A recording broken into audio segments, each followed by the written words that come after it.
संबोधित करण्यासाठी ज्यांचे 2 बायपास झाले, परंतु आजही ते कामगारांच्या पोटी, कामगारांच्या प्रेमापोटी सिटी बिल्डिंगला येऊन 2-3 दिवस अडकावे. अधिकारी कर्मचारी एकजुटीचा, अधिकारी कर्मचारी एकजुटीचा, कामगार एकजूट जिंदाबाद, कामगार एकजूट जिंदाबाद. धन्यवाद.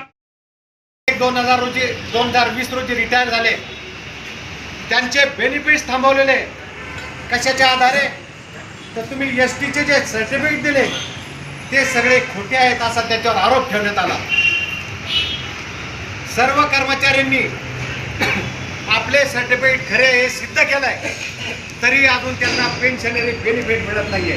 ही मोठी शरमेची गोष्ट आहे. त्यासाठी आपलं आंदोलन चालू आहे. एक समजत नाही, जेव्हा आपण नोकरीला लागलो त्यावेळी कुठल्याही या एसटी कॅटेगरीचा आधार घेऊन नोकरीला लागलेलं असेल, तसं काही झालेलं नाहीये. मध्येच त्यांनी जर एसटी कॅटेगरीचं सर्टिफिकेट खोटं असेल तर मग रिक्रुटमेंट झाली कशी? रिक्रुटमेंटच्या वेळेस तपासलं नाही, नोकरी 36 वर्ष झाली तपासलं नाही, आणि रिटायरमेंट झाल्यावर त्यांचे बेनिफिट थांबवले. हा सरकारचा दुटप्पीपणा आहे, एसटी कर्मचाऱ्यावर झालेला अन्याय. त्यासाठी आपलं आंदोलन चालू आहे. तर या ठिकाणी हे सगळे आंदोलन हे काही एकट्या युनियनचं काम नाही. आता अखिल भारतीय स्तरावर BSNL मध्ये मान्यताप्राप्त म्हटल्यापेक्षा रजिस्टर्ड संघटना आहे 9. BSNLच्या पेन्शनर असोसिएशनच्या 9 संघटना आहेत, आणि MTNLच्या रजिस्टर संघटना आहेत 6. तर या सगळ्यांनी हा कॉल दिलेला आहे.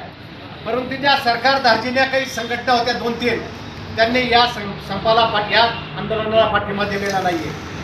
आणि जे काही होते उरलेले त्या सर्वांनी एकजूट येऊन एका अखिल भारतीय स्तरावर, दिल्ली पातळीवर, राज्य पातळीवर आणि प्रत्येक जिल्हा पातळीवर हे आंदोलन आपण करत आहोत.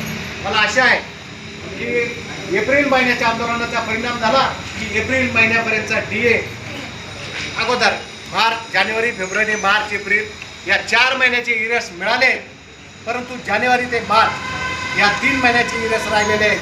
आणि आपल्या या एकजुटीमुळे आपण सरकारला दाखवून दिलेलं आहे की आमची ताकद, आम्ही एकटे लढत नाही आहे, आम्ही पूर्ण मॉब घेऊन लढतोय, आम्ही पूर्ण सेवानिवृत्त कर्मचारी घेऊन लढतोय. 4 लाख सेवानिवृत्त कर्मचारी आणि 50,000 वर्किंग एम्प्लॉई या सर्वांचा आधार आहे. आणि मला वाटत नाही सरकारने जर याची दखल घेतली नाही तर येणाऱ्या काळामध्ये हे आंदोलन अधिक तीव्र स्वरूपात करू आणि सरकारला दाखवून देऊ की आम्ही जरी 60 वर्षाच्या वर असेल, आम्ही जरी सेवानिवृत्त असेल, तरी आमच्यातला माणूस, आमच्यातली माणुसकी, आमच्यातली लढण्याची ताकद ही आपण जिवंत आहे. मित्रांनो, आपण खरोखर आज पारा या ठिकाणी 43.6 आहे छत्रपती संभाजीनगरचा, अकोलेचा 46.1 आहे, रत्नागिरीचा पाराही असाच वाढलेला आहे. या सगळ्या वाढलेल्या उष्ण तापमानात सुद्धा आपण सगळे 60 वर्ष अबोव, 70, 75, 80 वर्षाचे आपण सेवानिवृत्त या ठिकाणी या आंदोलनात सामील झालोय. सर्वांना मी क्रांतिकारी सलाम करतो आणि माझे 2 शब्द संपवतो. जय हिंद.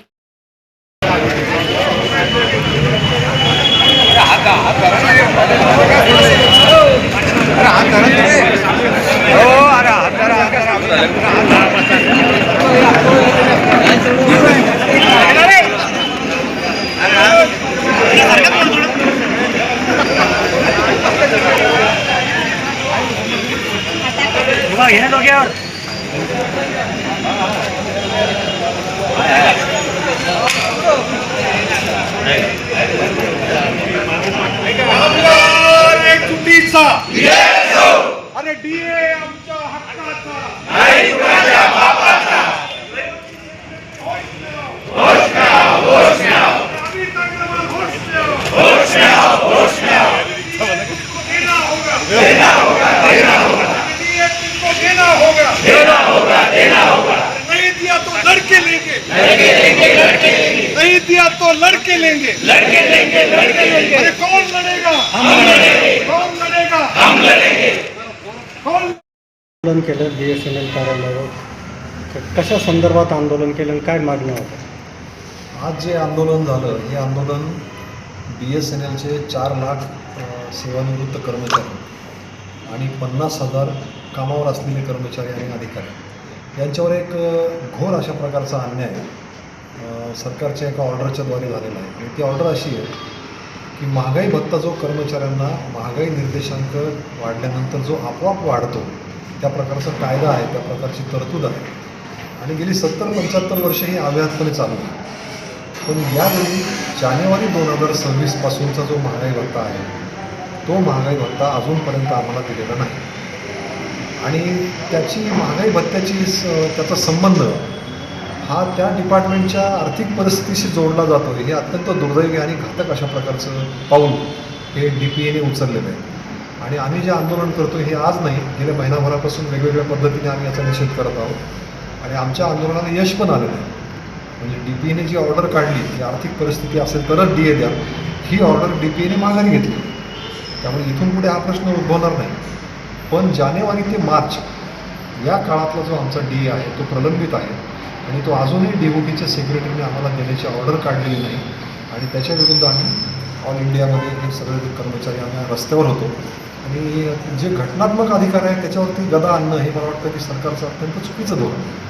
तर त्यासाठी आमचं आंदोलनामध्ये किती संघटनांनी सहभाग नोंदवला होता? आंदोलनामध्ये किती 9 संघटना आहेत ना रिटायर्ड, 12 रिटायर्ड असोसिएशन आणि 4 वर्किंग संघटना, अशा 12 आणि 4 16 संघटना होत्या आणि 4,50,000 4.5 लाख कर्मचाऱ्यांशी संबंधित प्रश्न होता. आजही इथे आपण बघितलं की संचारसभेमध्ये संभाजीनगरला जवळपास 200 लोक आलेले होते आणि एवढ्या 43 डिग्री टेम्परेचरमध्ये रिटायर झालेले लोक 60, 65, 70 वर्षाचं वय ज्यांचं आहे असे लोक पण आंदोलनामध्ये आणले. म्हणजे अशा लोकांना रस्त्यावर येऊन आपल्या कायदेशीर हक्कासाठी भांडावं लागणं ही खरं म्हणजे फार दुर्दैवी गोष्ट आहे. सरकारने हे ताबडतोब ऑर्डर काढली पाहिजे DOTने अशी आमची मागणी. याच्या आंदोलनात समजा तुम्हाला न्याय मिळाला नाही आंदोलन करून पुढची भूमिका काय असणार आहे आपली? पुढे आम्ही यापेक्षा तीव्र आंदोलन करू आणि लोकप्रतिनिधींना जाऊन भेटू, आम्ही रॅलीज काढू, आम्ही दिल्लीला सुद्धा जंतर मंतरवर सगळ्यांना एकत्र करून त्या ठिकाणी आमचा आवाज उठवण्याचा प्रयत्न करू. पण तशी वेळ सरकार आमच्यावर येऊ देणार नाही अशी आमची अपेक्षा आहे. आपलं नाव सर? रंजन दाणी, मी वर्किंग एम्प्लॉईज कर्मचारी संघटनेचा महाराष्ट्राचा सेक्रेटरी. ओके, धन्यवाद. आज 20 मे 2026 रोजी जे धरणं आंदोलन GM ऑफिस BSNLच्या गेटसमोर जे होतं आहे याचं मुख्य कारण आहे की IDA जो इंडस्ट्रीयल डिअरनेस अलाउन्स आहे त्याला 3 महिन्यापासून डिले झालेला आहे आणि डिले होण्याचं कारण फक्त DOTकडून आणि गव्हर्नमेंटकडून जो डिले होतो आहे त्याला गिल्टी इंटेन्शन आहे त्यांचं. डिले करण्याचं काही कारण नाही.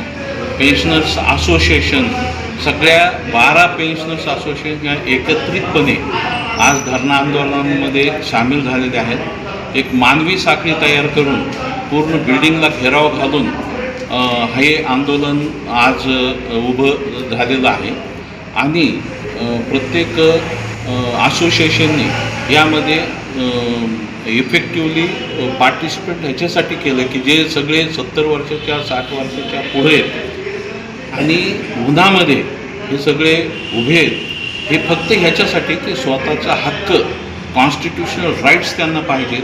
ते ज्युडिशियरीतर्फे त्यांचं अप्रोच आहे, त्यांचा धरणं आंदोलनतर्फे अप्रोच आहे आणि वारंवार पर्सुएशन करून गव्हर्नमेंटला ईमेल्स करून गव्हर्नमेंटला पत्रव्यवहार करून सुद्धा ह्याच्यावर कोणती ॲक्शन होत नाही आणि त्यांचं पेमेंट रिलीज करण्यासाठी डिले होतो आहे. त्यामुळे आज सर्व संघटना SNPWA एक जे जॉईंट कमिटी आहे MTNL BSNL जी पेन्शनर्स असोसिएशन आहे ह्या सगळ्या जॉईंटली लढता आहेत ह्याबद्दल आणि आज त्याची सुरुवात झालेली आहे.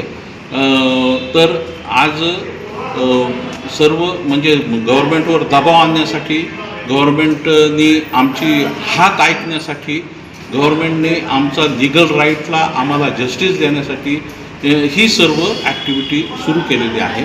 तुमच्या प्रमुख मागण्या कोणत्या आहेत आणि किती संघटनेचा सहभाग आहे? आमच्या प्रमुख मागणी आहे की इंडस्ट्रीयल डिअरनेस अलाउन्स हा आमचा आमचे जे पेंडिंग आहे गव्हर्नमेंटकडं ते इमिडिएटली रिलीज करावं आणि त्याचे एरियस आम्हाला लगेच द्यावेत, त्यांचे विथ इंटरेस्ट द्यावेत, ही आमची प्रमुख मागणी आहे. त्याच्यानंतर थर्ड PRC त्यांनी लगेच एक्झिक्यूट करावे आणि पेन्शनर्स लोकांच्या ज्या पेंडिंग एरियर्स आहे, पेंडिंग ज्या फायनान्शियल इश्यूज आहेत हे लगेच सेटल करावे गव्हर्नमेंटनी. त्यासाठी हे धरणं आंदोलन आहे. सर, 5 किती संघटनेचा सहभाग आहे, सर? कमिशनचं तुम्हाला काही बेनिफिट मिळालं नाही असं तुमचे ज्येष्ठ नागरिक सांगता इथले एम्प्लॉई. नाही, बेनिफिट मग त्यासाठी थर्ड PRC आम्ही थर्ड PRCची जी मागणी करतोय याच्या आम्हाला फायनान्शियल बेनिफिट गव्हर्नमेंटतर्फे न मिळाल्यामुळे किंवा डिले होत असल्यामुळे हे धरणं आंदोलन आहे. किती संघटनेचा सहभाग आहे, सर? 12 संघटनेचा सहभाग याच्यामध्ये आहे. सगळे पेन्शन असोसिएशन काही आंदोलन करण्याच्या अगोदर काही निवेदन वगैरे दिली होती का काही संघटनेच्या माध्यमातून? 100% सगळ्या आम्ही निवेदनं दिलेत, ईमेल्स दिलेत. आम्ही कंटिन्युअस परस्युएशन करतोय. सगळ्या असोसिएशनच्या सगळ्या मेंबर्सनी ईमेल्स हे गव्हर्नमेंटला पाठविलेले आहेत, सेक्रेटरी ऑफ DOTला पाठविलेले आहेत. तरी ह्या बाबतीमध्ये कोणती ॲक्शन होत नसल्यामुळे आम्ही धरणं आंदोलन हा मार्ग. आपलं नाव? माझं नाव सुनील वारपो. मी ह्या SNPWAचा मी लिगल ॲडवायझर आहे आणि मी रिटायरमेंटनंतर वकिली जी सुरू केली त्यामुळं मी ह्या संघटनेचा लिगल ॲडवायझर आहे आणि मी रिटायर्ड AGM आहे BSNL. थँक्यू. धन्यवाद. थँक्यू. SNPWA संघटनेचा जिल्हा सेक्रेटरी. आणि आज या आंदोलनाच्या भूमिकेतून मी फक्त एक महत्त्वाचा मुद्दा असा होतो की कॉम्रेड दानवेंनी सविस्तर सांगितलं आहे. आज आम्ही आमच्या लाईफमध्ये पहिल्यांदा 3 महिन्याचं DA एरियस मिळावं यासाठी आंदोलन करावं लागतं. ही अतिशय दुर्दैवी आणि खेदाची बाब आहे. आणि विशेष म्हणजे ही BSNLची जी निर्मिती ही जर याचा जर अभ्यास केला तर अटल बिहारी वाजपेयी यांचं गव्हर्नमेंट होतं आणि त्यावेळेस रामविलास पासवान हे संचारमंत्री होते. त्यावेळेस वाजपेयी सरकार, BJP सरकार यांनीच हे BSNLचं अपत्य जन्मास घातलं. आणि आजही दुर्दैवानं किंवा सुदैवानं BJPचंच गव्हर्नमेंट आहे आणि तरीसुद्धा या BSNLच्या रिटायर्ड आणि वर्किंग कर्मचाऱ्यांचे हाल हे सरकार करत आहे. सरकारने वयस्कर लोकांच्या जीवनाचा तरी विचार करावा आणि किमान हे अशा प्रकारचे आंदोलन नाविलाजास्तव जे करावं लागतं आहे ते करण्यापासून थांबावं आणि लवकरात लवकर DARSची जी आमची मागणी आहे ती एरियस लवकरात लवकर पेन्शनमध्ये टाकावं, जमा करावं आणि वर्किंग लोकांनाही देऊन टाकावं. ही एका प्रमुख या मागणीसाठी आजचं हे आंदोलन आहे. आणि जर हे सरकारनं ऐकलं नाही याहीपेक्षा तीव्र आंदोलन पुढे उभारण्याचा या सर्व 16 संघटनांचा निर्धार आहे. जे काही वर्किंग एम्प्लॉईज आणि या डिपार्टमेंटमधून सेवानिवृत्त झालेले कर्मचारी आणि अधिकाऱ्यांनी हे जे धरणं आंदोलन या ठिकाणी केलेलं आहे याची पार्श्वभूमी आताच आमच्या या कॉम्रेडने या ठिकाणी आपल्याकडे निषेध केलेली आहे.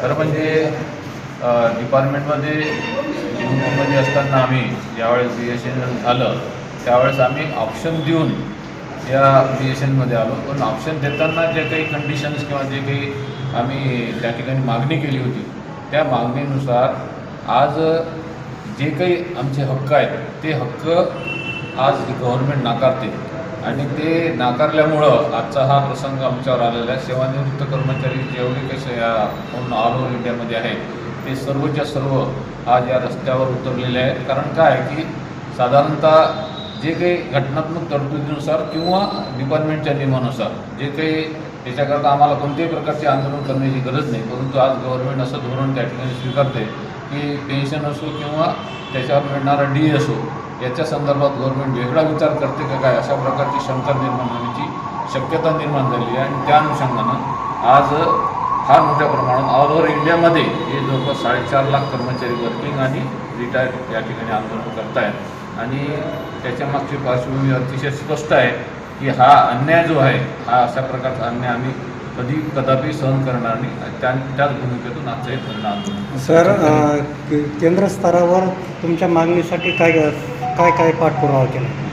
नाही, आतापर्यंत आम्ही मागच्या महिन्यात डेमॉन्स्ट्रेशन केले त्यानंतर काळ्या फिती लावल्या, त्यानंतर CCA गट निवेदन दिलं आणि त्याच्याशिवाय एक इंटरनेट तुमचं ट्विटर कॅम्पेन केलं आणि आता आजचं जे हा चौथा त्याचा पुढचा भाग आहे आणि त्या अनुषंगानं आजचं हे आंदोलन धरणे आंदोलन साखळी आणि साखळी वर्किंग एम्प्लॉयचं एवढं मानसिक खच्चीकरण चालू आहे.